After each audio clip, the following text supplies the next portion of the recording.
video, we're gonna be talking my anxiety. So it doesn't look like I have it right now. I've been dealing with anxiety for a long time. I didn't know what it was, but I felt that. And I think by now, half of the population or even more deals with anxiety and deals with the pressure you put yourself under when you feel this type of way. I am not a professional. First things first, go to therapy. Don't be looking for answers in YouTube. So once you go to therapy, come right back and then we can talk. So I think I can handle it and have a little bit more grasp on it now that, like I said, I've dealt with it for a while. I'm not gonna get into details because I feel like talking about mental illness online, like I feel like now it's kind of like it's a safe space, but it's still uncomfortable because I feel like I've always thought that if I expressed it or talked about it, people would think I'm making it up. Like it's just like all in my head, because physically I look fine, but internally I'm like raging. When I had, like, if you have it, you know how it feels, but if you've never had it, you don't know what it feels like, and you just like feel like things are in your chest, in your stomach, and they're just like riling up. And most of the time I do it to myself, and I've noticed that I've done it to the point where I become physically ill. Like I would throw up, I get massive headaches, I can't sleep. It's just sick. So at least once a week I kind of have a mini panic attack or like a nervous breakdown.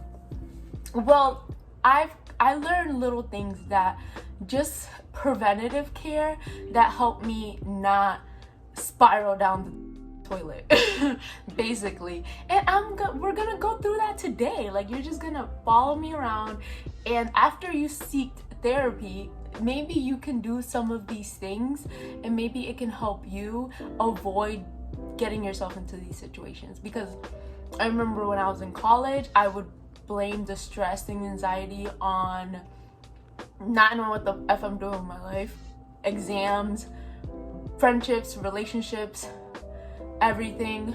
But now that I'm out of college, I'm out of all that, and I have basically nothing to worry about, I still put myself in these epic, nasty situations where I'm spiraling down a toilet. So I was like, yo, this ain't no outside situations that you can really blame. Like, this is you, sis. Like, you got a problem and you need to handle whatever's going on.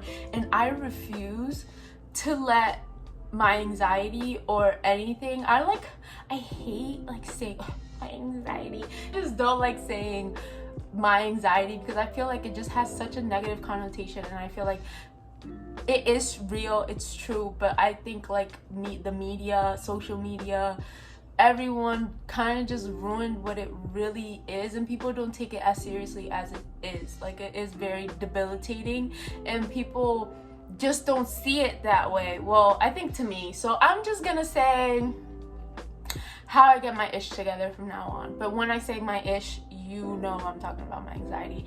All right, I don't want this video to be very long. So these are the things I do to help me not spiral down the toilet and have like a nervous breakdown and panic attacks every fucking week. So if you're interested in that, follow me.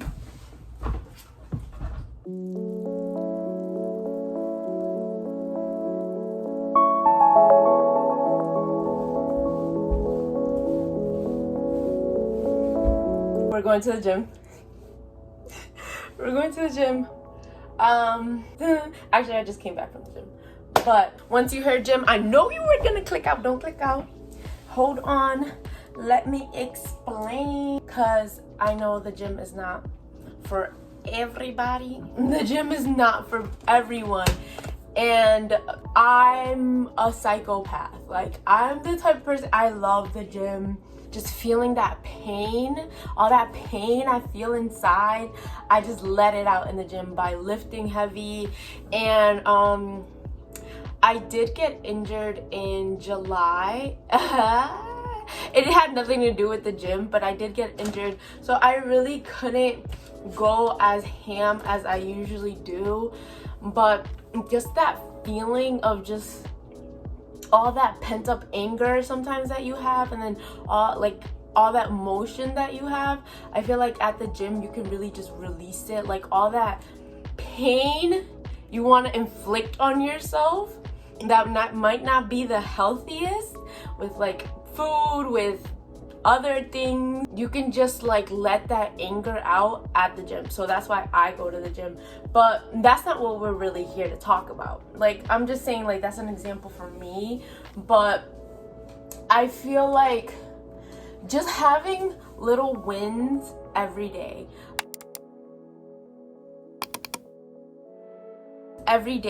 trying to find like little successes, like little wins every day. Just try to find little wins that will make you proud of yourself. Because I know, like I said before, I have a video where I talk about how like I literally just hate myself sometimes. Like, I'm just don't think I'm good enough and stuff like that. So like, I have a 9-to-5. Like, I work from 8:30 to 5 every day, and then I love YouTube, and YouTube, I do something therapeutic for myself. That's one win. And when I edit or like when I film, I feel like just so accomplished, and it gives me like that high, but it's like a healthy high. It's not like other highs that is not the best. So I wake up, I know I sound crazy, I wake up like at 5 in the morning to go to the gym and just get that in. But it doesn't happen all the time. Like, I don't get those wins all the time. Like I just said, I haven't been to the gym in 3 weeks, so it doesn't happen for me all the time. But like, just little things I can find, like for example, like cleaning your room, showering. Like, I know sometimes it's just even hard to get out of bed and do like the little things, completing a homework, like just anything you can tick off your box that says like, wow, like I really did something today. So that's a great thing that I've learned to help me just feel a little bit better about myself, is just find little small wins, even, and like, or big wins, like going to the gym at 5 in the morning when I would rather be sleeping in, or staying up a little bit later on a Friday night finishing a video. I don't know what it is for you. It could be like, but try to find something that you can be proud of yourself for, because I feel like we beat ourselves down so much, and you're like, oh damn, I'm just a lazy shit, I don't do anything.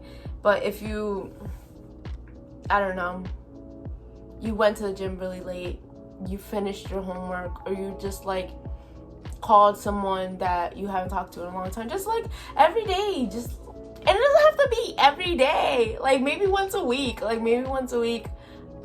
clean my room. That's gonna make me really happy. It's gonna make me feel like I did something.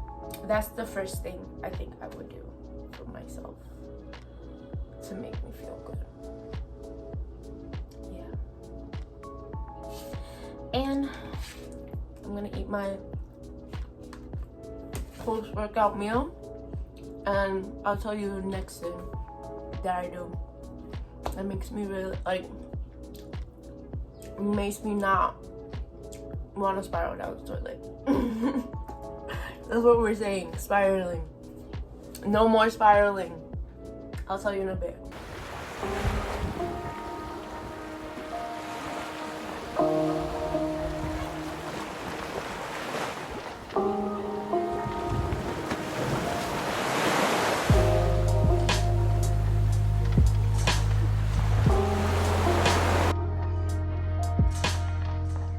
Okay, so lastly, I want to talk about to meditate. I'm not going to talk a lot about this because you probably heard it everywhere. You're probably like I'm out. I already heard this. I thought you were going to teach me something new. I already heard this. My therapist already told me this. And yeah, it's like nothing new, but I feel like what people don't understand is that they don't have to do it like every day. Like, I don't meditate every day. I really can't. But once you start understanding your emotions, you start feeling like, oh, this is gonna get me into a bad place, crack on that YouTube and put 5-minute guided meditation for anxiety, for positive energy. Like, type in like those keywords, stress relievers, because that's where mostly like panic attack, like, it comes from stress 100% of the time. So I don't know, there's just, I need to look up at the science of it. I don't really like know what meditation really does, but it really quiets my voice and quiets those voices in my head that bring me to that spiral. And then as soon as I'm done, I promise you, if you never heard of meditation, like, you've been under a rock. You know say, I don't know what to tell you. But if you haven't heard of meditation, it's just so powerful. Like, it literally quiets your mind. Like, when I get mad at someone, at something, I put on a 5-minute meditation before bed or in the morning, or exactly when I'm feeling those feelings, and it just like recalibrates you. It's like an oil change for your body and your mind. That's what it is. It's like an oil change. Like, it just resets you. Is restarting your computer. That's how I feel. I quiet myself and I get into that zen. And thug life gangsters need meditation too. Like, I don't care how hard you are. Take care of yourself. Take care of your mental health. All right. Another thing I've noticed too that helps me just avoid being spiraling and having like a nervous breakdown is eating right. I know this is new. I don't know where this came from, but I really noticed once I started really eating for my body, because like I've talked to in other previous videos that I'm not gonna get into right now because I was already too vulnerable in a couple other videos. I struggled with my body for such a long time that I didn't eat well. Like, I was very malnourished. Like, for my body, I am a giant. Like, I am 5'5.5". I am 5'6". People think I'm like 6'1". Bitch, I'm not. But at the same time, I am big. I'm tall. I weigh, I gotta say it here, but I'm not Miss Skinny Mini, but I weigh a little bit more. So I was fucking eating 12,000 calories. I was eating at the most, and I thought it was a lot. I was eating like 14,000 calories. And if you look it up, for a normal person, like, the average height is 5'4". Average weight for a woman is like 140. And I'm not 140 or 5'4". That's nothing. I was literally eating nothing and I was starving. But like, I didn't feel hungry because my body was just used to being on such low calories. So I just didn't eat. Like, not that I didn't eat, I ate, and I thought I was eating a lot. When I was eating 1,400, I thought it was a lot. But oh my God, going back, like, for an average woman that's 5'4", 140, she should be eating like 2,000 calories. Yes, like, that's the normal calories you should be eating. So I was always in a deficit, and I'm not gonna get into the whole like nutrition thing because I have another video on that. I was very malnourished. So when I was stressed, my body could not, and I'm like stressed every other day, and like, it was nonsense. So my body couldn't take it. Like, I was starving. But yeah, I was under a lot of stress, and then my body couldn't take it, and that's how I got really bad spiraling. But when I started, like, I wanted to get a little bit thick, and I wanted to like just reconstruct the way I eat, and I found out that it's okay to eat. It's fine. Like, that's not a problem. You're not gonna gain weight by eating 2,000 calories. And this is me. you have to look up what is good for your size and your body and your weight. And I promise you, I don't get like severe panic attacks. Like I don't spiral that deep where I get sick. Like I would get physically ill. And now, since I learned these coping mechanisms that I'm talking about, and I started eating better, I'm taking care of my body, so my body's gonna take care of me, kind of thing. So moral of the story, eat. And that's why I always say, one thing about me, I'm gonna eat. I'm done with neglecting myself and neglecting my body. We're in it for the long haul, mentally, physically, emotionally. And it's crazy how much food ties into like your emotional and physical health. Your emotional health, which is crazy. Like your mental health has a lot to do with how you eat. Like you might look at me like I'm crazy, but look this up. Look, it's true. And so the last thing I started doing as of recently, and it's really like shifted my mindset, and I read this book. I don't know, it's probably backwards, but you've probably seen it everywhere, but it's called The Subtle Art of Not Giving Up. So as a person that overthinks, that has anxiety, you probably give a lot of freaks. Like you just be handing out these freaks for everything, for little small things. And that was my problem. Like I just gave too many. Like, and our society, we try to act like, oh, I don't give up. We care, and we all care, and we care so much about the wrong things. And I love this book. I'm not going to blabber on a lot about it because I want you to read it. It really shows you how not to care. And it's like, there's nothing wrong with caring, but you need to learn.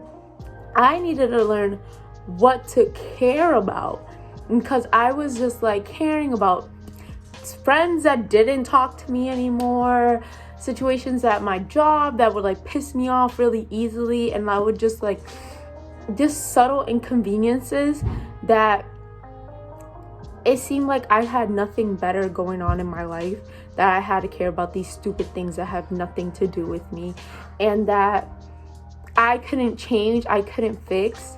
So like, if you can't fix a problem, don't worry about that problem. And that's me. Like I would care about the dumbest stuff and not put value on the things that I really should be caring about. Like I should be caring now, my boyfriend, my mom, my family, my immediate family, my one best friend, and my passions, which is YouTube. That's it. Like I don't care about anything else. And another part of this video that I love, as being a young millennial, I can't say millennial, I'm gonna put it in there. So if I was having a shitty day, I would go on Instagram and I saw like, oh my God, there's so many people that are having these wonderful, beautiful lives. Like I'm not where I want to be. And then I would think that that's how life was, and that there was something wrong with me. And this book really showed me that there is nothing wrong with struggle. There's nothing wrong with not being happy. Like it's that toxic positivity is nasty. Like it was crazy because I did a video on toxic positivity and I deleted it. I did. So before I even read this book, I was already like, yo, this isn't right. Like it's okay to feel like shit. Like it's okay not to feel good, and it's okay to struggle. It's fine that like immediately you're not gonna get what you want. Like you actually have to put in work for things. I know, yo no sabía, all right? I'm not judging you because I knew that too. Like I really thought that things were just gonna be handed to me because I'm cute. No, it's not. No, I didn't think that. But like you just have a false sense of reality with social media. You think because everybody has it like that, you're automatically gonna have it, and it's not. You have to put in work, you have to struggle, and you have to deal with your emotions. And negative emotions are not wrong. They're just leading you to where you want to be in life. So like, let's say you have an unfortunate those, and you like feel it in your heart and you feel in your soul like, yo, this isn't right, like this is, those feelings, you need to listen to them because it's gonna guide you to where you are happy. And you're never gonna stay happy because life keeps evolving. You're always gonna have struggle, you're always gonna have issues, and everyone has problems. Just some people have better problems than others, like he's explained in the book. And you need to read the book because I ain't gonna tell you all of it. But that is a major thing that helped me not overthink my life so much, because that's where I would have a lot of anxiety, is my life and my future and failure. Like, this is my childhood trauma, but we already here. But like, I was never allowed to fail. Like, failure was not an option. Like, I come from an immigrant family. Like, it's either you're a doctor, you're a lawyer, you're an engineer, or you're a failure. Period. That's all it is. You have to go to college. If you don't go to college, then you're basically disowned. So you have a lot of pressure on your back. So like, failure was not a thing. So once you get out of college, once you don't know what you're like, what's the next step, it's just a whole bunch of failures, and there's nothing wrong with it. Failures are just stepping stones to learn how to handle something. They're mistakes. Failures is nothing crazy like I thought it was. Like, oh, my life is over. Like, I don't know what I'm doing. That was so me. So this book, yo, if you get anything out of this video, is go get this book. Learn how to not care and care about the things that care about you, your values. Like, that's it. Figure it out. No pressure. You know, I'm just here to help. I'm not here to push anything. I'm not a fucking Bible salesman. Do you accept Jesus Christ as your Lord and Savior? No, that's not me. But if you struggle with mental health problems, there's nothing wrong. I feel like every other person has it. So just these are things that help me avoid spiraling. Just avoid it, because I don't want to live there. Like, I don't want to be a victim anymore. Like, I don't want to just like sit and wallow in self-pity. Like, that's not cute. Hot girl shit's hot. That ain't no hot girl attitude. And I'm not trying to be there. I'm really trying to grow. And not every day I'm gonna grow. Some days I'm just gonna cry and throw up in my room, and that's okay. It is what it is. Balance, baby. Balance. So yeah, that's my video. That's my video. I hope you guys liked it. Don't forget, subscribe. Sorry, I'm not ratchet. Subscribe. If you have any questions, like, I don't care. Like, DM me. Hit me in my comments. I will 110% reply, and I will reply to everybody. And I hope this video was useful. I'll see you in the next video next week. I'll see you